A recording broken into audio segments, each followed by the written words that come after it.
கம்மியாக வருது.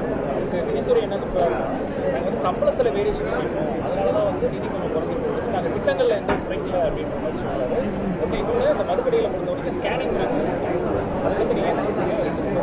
இல்லை, இப்போ கல்வித்துறையில வந்து 4000 கோடி கம்மியா கொடுத்திருக்கிறாங்க.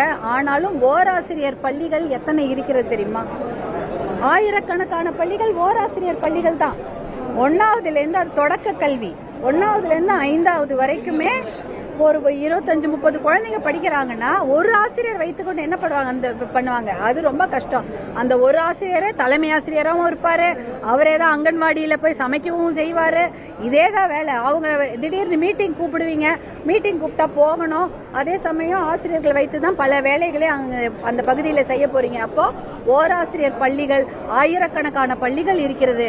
அப்படி இருக்கும்பொழுது அதுல கூடுதலாக ஆசிரியர்களை நியமித்து அவங்க வந்து பசங்களுக்கு பள்ளிக்கூடத்திற்கு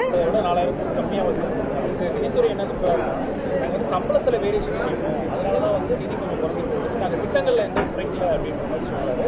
ஓகே, இன்னொன்று அந்த மதுக்கடையில் பொறுத்த வரைக்கும் ஸ்கேனிங் அதை பற்றி நீங்க என்ன சொல்றீங்க? இல்ல, இப்போ கல்வித்துறையில வந்து 4000 கோடி கம்மியா கொடுத்திருக்கிறாங்க. ஆனாலும் ஓராசிரியர் பள்ளிகள் எத்தனை இருக்கிறது தெரியுமா? ஆயிரக்கணக்கான பள்ளிகள் ஓராசிரியர் பள்ளிகள் தான்.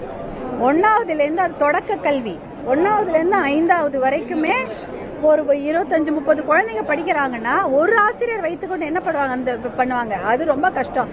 அந்த ஒரு ஆசிரியரே தலைமை ஆசிரியராகவும் இருப்பாரு, அவரே தான் அங்கன்வாடியில போய் சமைக்கவும் செய்வாரு.